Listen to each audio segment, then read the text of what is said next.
second sucks. He's getting good at celebrating this victory.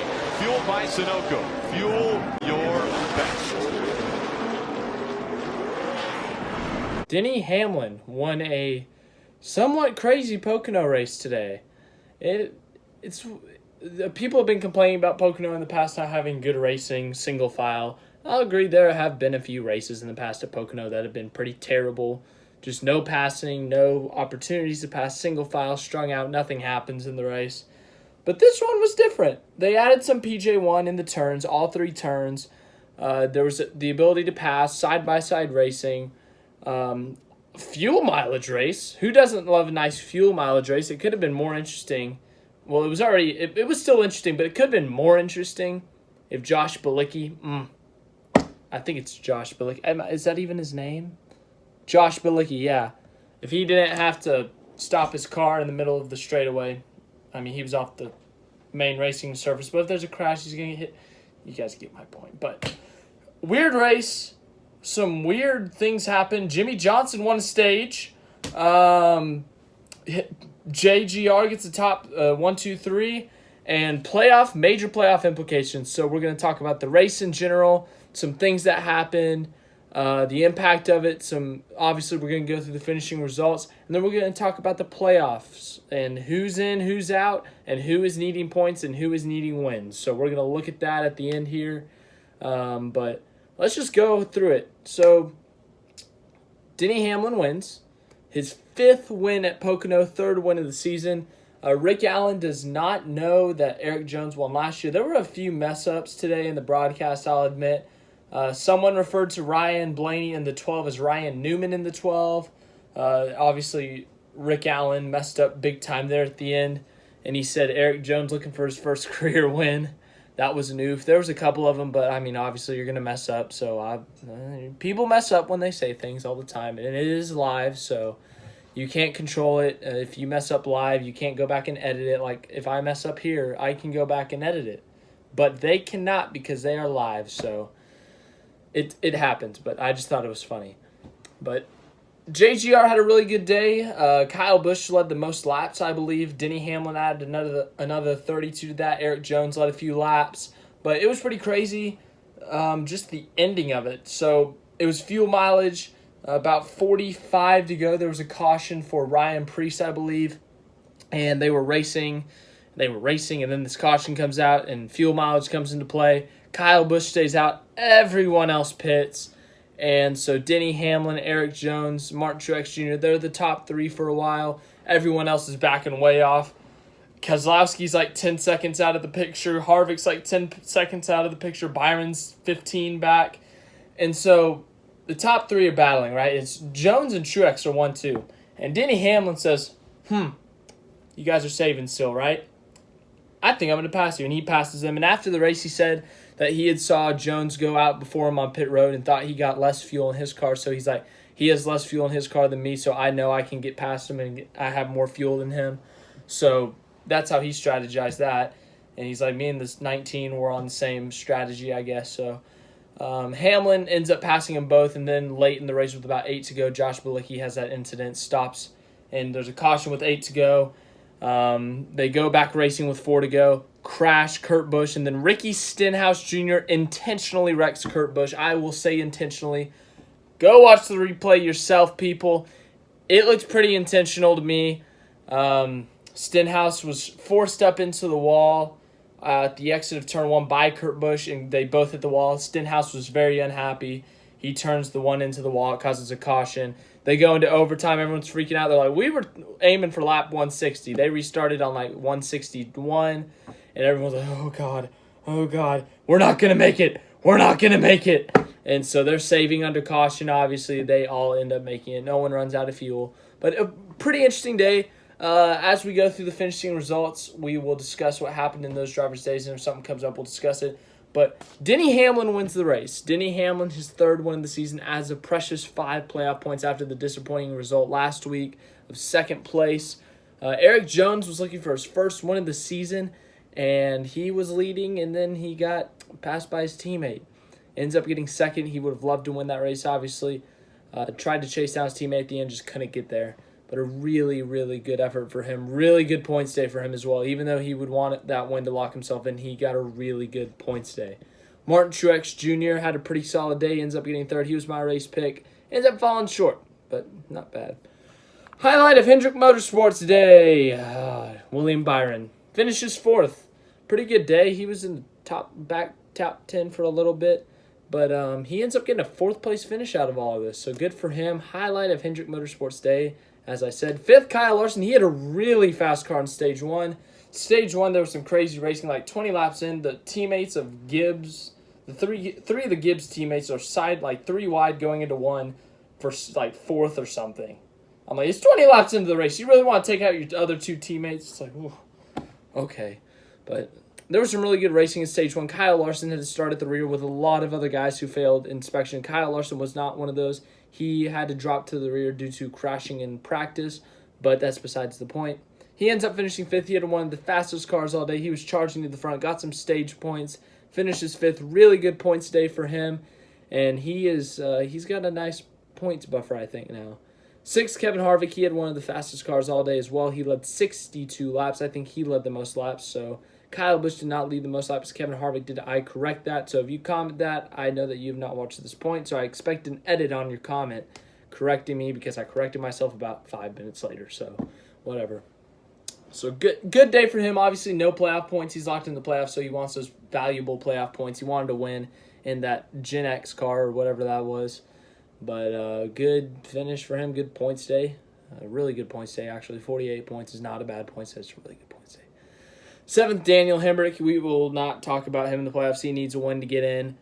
So a good points day is not good for him if he wants to make the playoffs. But for him being a rookie, a 7th place at Pocono is a good finish. So a really good day for the 8 team.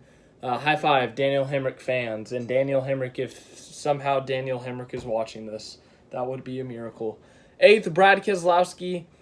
He had a weird day. He hit the wall early in the race. Then he was about to go a lap down. Then I think he went a lap down for a little bit. Then he came back. Then he did all this weird stuff. I don't know. I don't remember the specifics. And he finished 8th. That's Brad Keselowski's day. 9th, Kyle Busch. Kyle Busch got himself a valuable playoff point. Finishes 9th, led 56 laps on the day. He pitted late because he knew under green, so he knew he couldn't make it. He ends up getting 9th. 10th, Ryan Blaney. Ryan Blaney was in an incident with Daniel Suarez. They made contact, and Blaney hit the wall, and then Blaney cut a tire and spun in turn 3. That ended Stage 2, which we will get to later. But Blaney, obviously, gets a top 10. For the crappy day he had, that's a good finish. So good for him. 11th, Clint Bowyer. He pitted late at that last caution to get 4 fresh tires. He ends up getting 11th. Almirola, 12th. Almirola is basically in on points unless he has something tragic happen to him. He's like 100 points above the cutoff. 13th, Joey Logano. He's already in. 14th, Ryan Newman. Not a great points day for him. He's still above the cut line, but it's got a little closer for him. 15th, Jimmy Johnson. Jimmy Johnson got himself a stage win. His second career stage win, but this is why it's very important.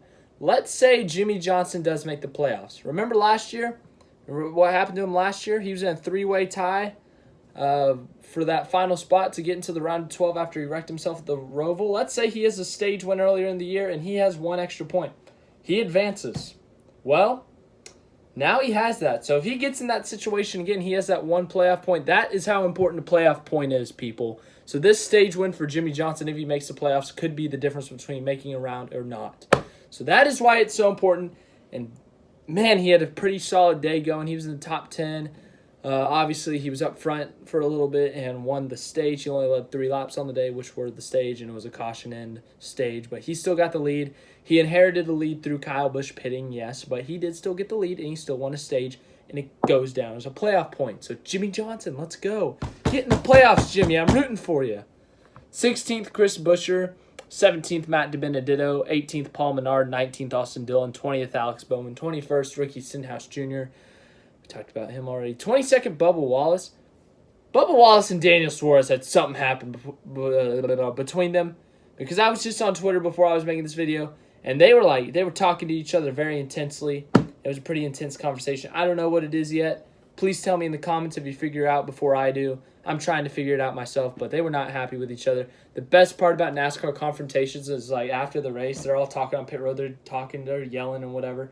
It was a friend. It wasn't like a fight or anything, but they were talking. But there's like a burnout in the background you can just hear, and it's just like, yeah, man, you so burn, and his car starts screaming and whatever. 23rd, Matt Tiff, not a bad day for him. 24th, Daniel Suarez. 25th, Michael McDowell. 26th, Corey LaJoie. 27th, Kurt Busch. He wrecked at the end, so rough day for him. 28th, Landon Castle. Go Starcom. 29th, Ty Dillon. 30th, Ross Chastain. 31st, Quinn Hoff. 32nd, Reed Sorensen. 33rd, BJ McLeod. 34th, Austin Theory. We tried to pronounce this last week. I'm not doing that again. 35th, Josh Bilicki. Kind of ruined her fuel mileage race, but still good finish, so he doesn't get totally tortured. 36th, David Reagan. 37th, Ryan Preece. That's your results. Just kidding. 38th. Oh, man, I feel like I've said this like for a month straight. Chase Elliott. As a Chase Elliott fan, this is a struggle. He had like a 5-race streak of top 5s. In like the last 7, it's been like 20th or worse or something. I think his best finish is 11th since that race where he got a top 5. Next week, they go to a track that he is defending winner at. First time I get to say that, but rough going for that team. They need to get it together come playoff time. You thought this video was over. No, we got to playoff talk. Yeah, that's right. So locked into the playoffs with 4 wins. Kyle Busch with 4 wins. Martin Truex Jr., Brad Keselowski with 3 wins. Denny Hamlin with 3 wins. 2 wins for Joey Logano. 1 win for Kevin Harvick. 1 win for Chase Elliott. 1 win for Kurt Busch. 1 win for Alex Bowman. So 9 guys are in. After that, it's all points. All point standings. Eric Almirola, he does have a playoff point through a stage win, but 94 points above the cut. It's going to be hard for him to miss the cut.